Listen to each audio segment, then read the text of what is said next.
Hola, sean bienvenidos al primer capítulo de este podcast llamado El laberinto literario del tercero medio A, que será basado principalmente en 4 secciones. En este capítulo hablaremos Daniela Camaño, Natalia Fritz, Diego Ramírez y mi persona, Enrique Hurtado, sobre el libro 1984. A continuación les presentaremos nuestro podcast. Y bueno, en la primera sección preparamos una reseña y crítica para hacer que entren un poco en contexto.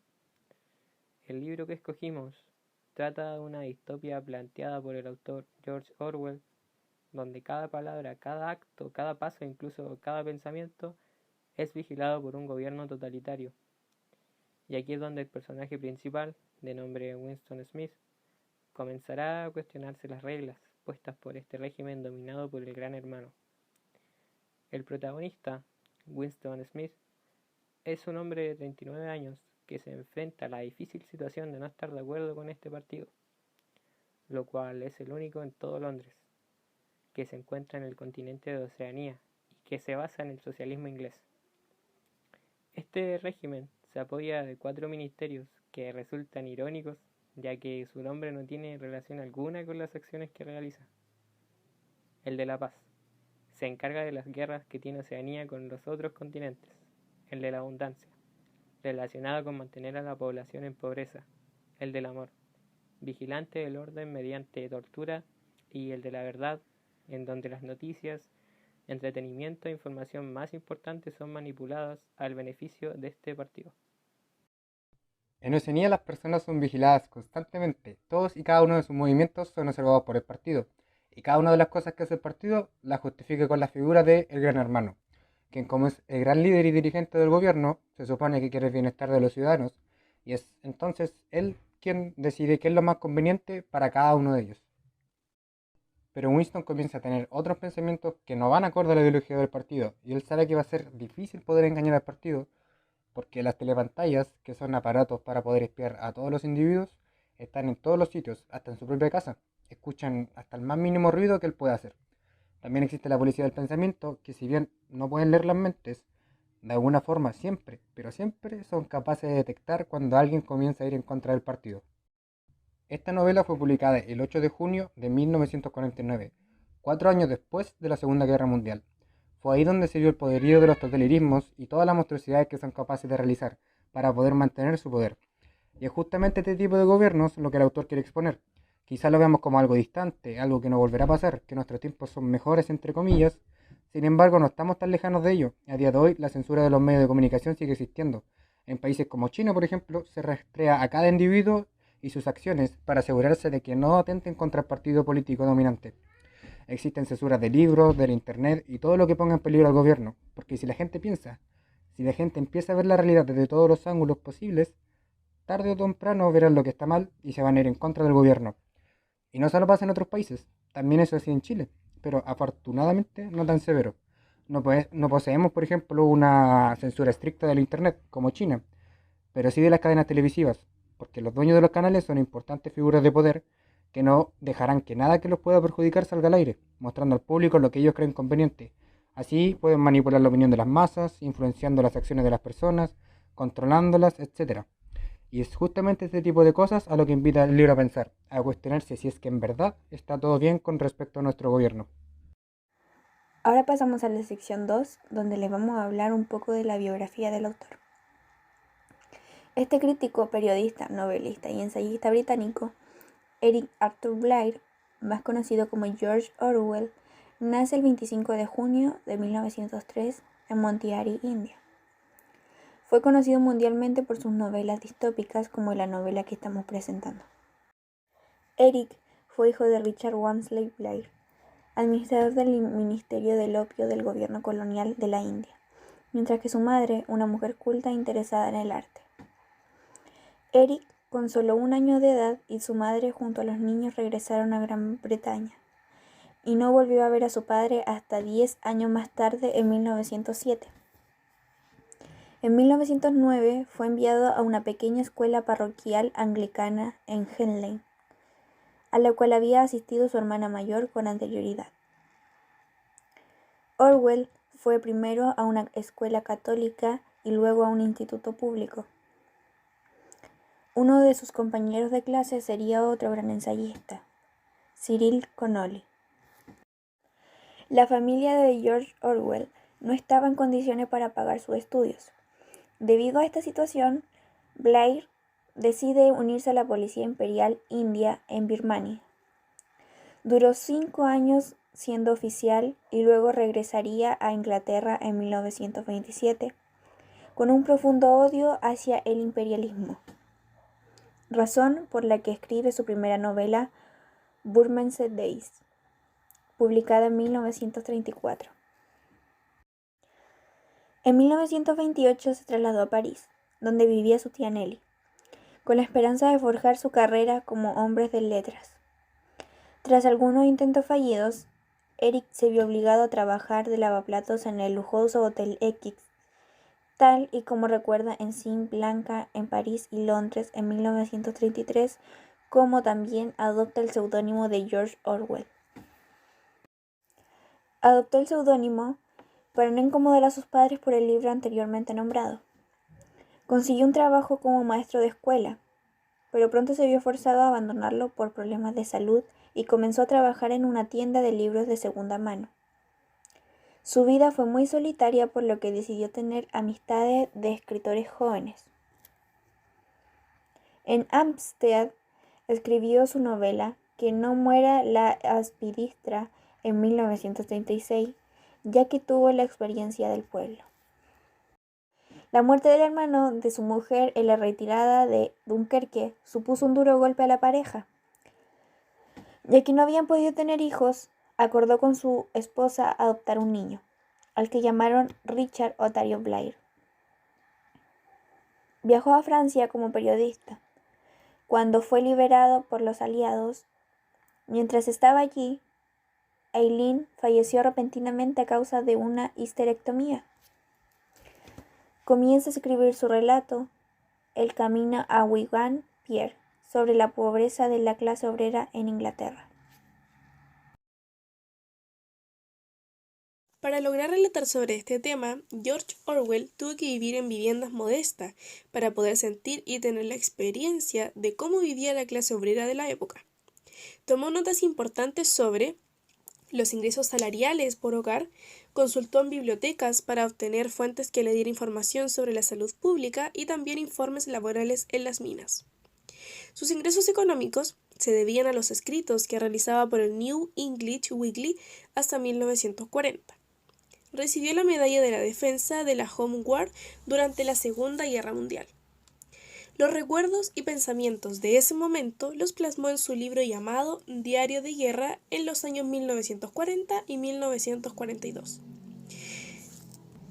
En esa época comenzó a trabajar como corresponsal en la emisora de la radio de la BBC hasta que sus problemas de salud lo obligaron a dejar su puesto en 1943. Ese mismo año terminó Rebelión en la Granja. Su hogar en Londres fue destruido por un bombardeo alemán y se mudaron al norte. Sus obras llevan etapas autobiográficas vividas por George. De estas son 3 etapas: la oposición sobre el Imperio Británico, estando a favor de las democracias y en contra de los totalitarismos nazi por participar en la Guerra Civil Española. En los últimos 3 años de su vida se la pasó recorriendo hospitales y pidió que fuese enterrado de acuerdo al rito anglicano. Escribió su famoso ensayo El león y el unicornio, para animar a sus ciudadanos a resistir al nazismo. A raíz de una terrible enfermedad llamada tuberculosis, muere a los 46 años en Londres el 21 de enero de 1950.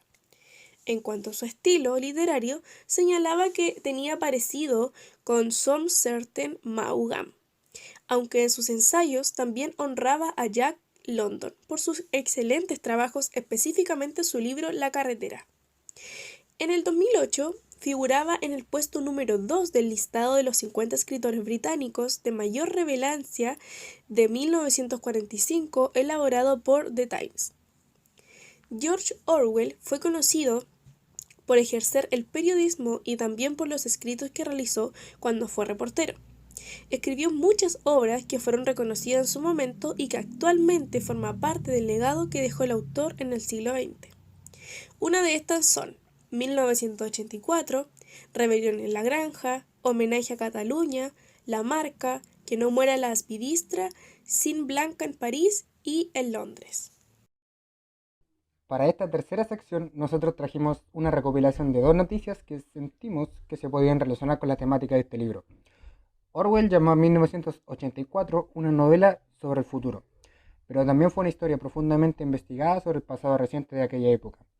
Mientras escribía el cuento de la criada en 1985, Margaret Atwood estableció una regla: no incluiría nada que los seres humanos no hayan hecho en otro lugar o tiempo. Del mismo modo, Orwell extrajo muchos de los elementos más perturbadores de su dictadura ficticia de Oceanía de la realidad totalitaria de aquellos tiempos. Sí, y muchos lectores en 1949, cuando se publicó, habrían reconocido que la mayoría de los eventos y prácticas en la novela se hacían eco de lo que ya se había desarrollado en la Alemania de Hitler y en la Rusia de Stalin. La Alemania nazi fue una de las inspiraciones para el libro de Orwell. Winston Smith, el enigmático dictador Gran Hermano y el fanático interrogador O'Brien nunca existieron, pero sí personas muy similares a estos. 1984, insistió Orwell, no era una profecía, sino una exageración satírica de la historia reciente. Bueno, la segunda noticia habla sobre nuestra época a comparación del libro 1984. Como bien lo dice, somos compañeros controlados por el omnisciente Gran Hermano. La pantalla de la televisión te observa y todo el mundo espía a todo el mundo. En la actualidad, somos controlados por las redes sociales o cualquier movimiento que hagamos en el Internet. Inconscientemente alimentamos una presencia omnisciente capaz de predecir todo lo que nos gusta. George Orwell entendió a la perfección que siempre se necesitan enemigos en los regímenes opresivos nombrados en 1984 como 2 minutos de odio. Ahora, todas las organizaciones políticas, religiosas y comerciales se dedican a alimentar sentimientos. Sorprendentemente, Orwell identificó la conclusión voluntaria en el odio que semejantes movimientos pueden incitar. Y bueno, ahora toca pasar con nuestra cuarta y última sección, que sería de datos curiosos, los cuales trajimos 8 para contarles. Comencemos. Y el primer dato curioso vendría siendo titulado como Otro nombre. Antes de que fuera publicado bajo el título 1984, Orwell pensó otros probables títulos, por ejemplo, The Last Man in Europe, o sea, El último nombre en Europa. Sin embargo, el año en el cual está situada la historia también sufrió cambios. Al principio pensó en 1980 o 1982 antes de decidirse por 1984. Segundo dato curioso, que vendría siendo titulado como la Habitación 101. Esta habitación está basada en un cuarto real. Uno de los lugares más aterradores descritos en la novela es una habitación donde el Ministerio del Amor tortura a las personas con sus peores pesadillas. Este lugar está basado en un sitio de la BBC llamado Habitación 101, donde había largas y tediosas reuniones para probar contenidos propagandísticos. Aunque el sitio real fue demolido, hay algunas obras artísticas que lo representan. Un dato curioso es que Orwell, mientras escribió 1984, estuvo bajo vigilancia del gobierno. 12 años antes había escrito The Road to Wigan Pier, basada en sus propias investigaciones. En ese libro describe la pobreza en Inglaterra durante los años 30 y la opresión de clase.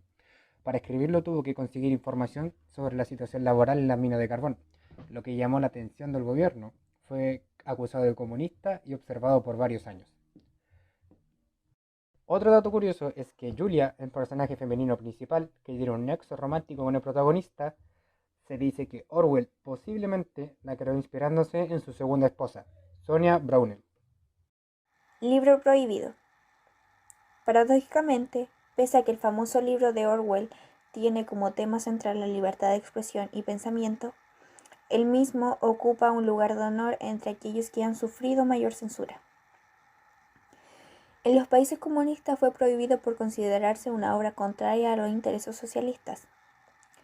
En países con regímenes totalitarios de otras características, el motivo de su proscripción fue el verse como una obra subversiva.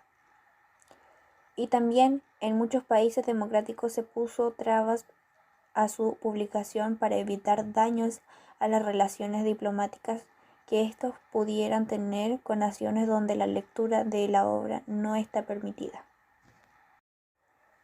Grandes Fantásticos. La obra no solo es famosa a nivel mundial, sino que algunas personas destacadas lo tienen incluido en su lista de libros preferidos. Por ejemplo, Mel Gibson, David Bowie, Stephen King y Kit Harington. La novela ha influido muchísimo en la vida cultural de la sociedad universal desde su publicación. Así, además de ser llevado al cine, al teatro o a la televisión, ha servido de fuente de inspiración para personalidades del mundo de la música. Buena muestra de eso es que David Bowie realizó el disco Diamond Dog en 1974 basándose en ese libro. En 1984, Apple lanzó un anuncio bajo el título de la novela de Orwell, dirigido por Ridley Scott, que fue un homenaje a la misma. Bueno, y esos fueron los 8 datos curiosos que pudimos recopilar. Y ahora comentemos cuál dato nos llamó más la atención. Bueno, al menos por mi parte me llamó la atención que se haya inspirado en su segunda esposa para el personaje Julia, con la cual tuvo un nexo romántico. Comencemos por la Nati. ¿Cuál fue el dato curioso que más te llamó la atención? A mí el dato que me llamó la atención fue en el que Orwell fue vigilado, ya que solo fue por ser acusado de comunista, sin culpa alguna. Mira, ese dato igual me llamó la atención, pero me fui más por el de la esposa. Pero bueno, sigamos con el Diego. Uno de los datos que a mí me pareció extraño fue el de la habitación 101. Me pareció curioso también que se haya basado en un cuarto real. Me pregunto cómo obtuvo ese tipo de información para poder reflejarlo en el libro de esa forma. A mí me llamó la atención el del libro prohibido, ya que este fue uno de los libros a los que más le han dado censura en distintos países. Y da para pensar, ya que tiene como tema central la libertad de expresión y pensamiento. Bueno, queremos darle las gracias por quedarse hasta el final. El primer capítulo de este podcast llegó a su fin. ¿A alguien le gustaría agregar algo? A mí me gustaría decir algo, solo que nuevamente darle las gracias a todos ustedes y también dejarlos cordialmente invitados a que sigan escuchando estos podcasts, porque se vienen varios capítulos más por delante. Y eso, espero que de verdad les haya gustado, que la hayan disfrutado y que tengan un muy buen día.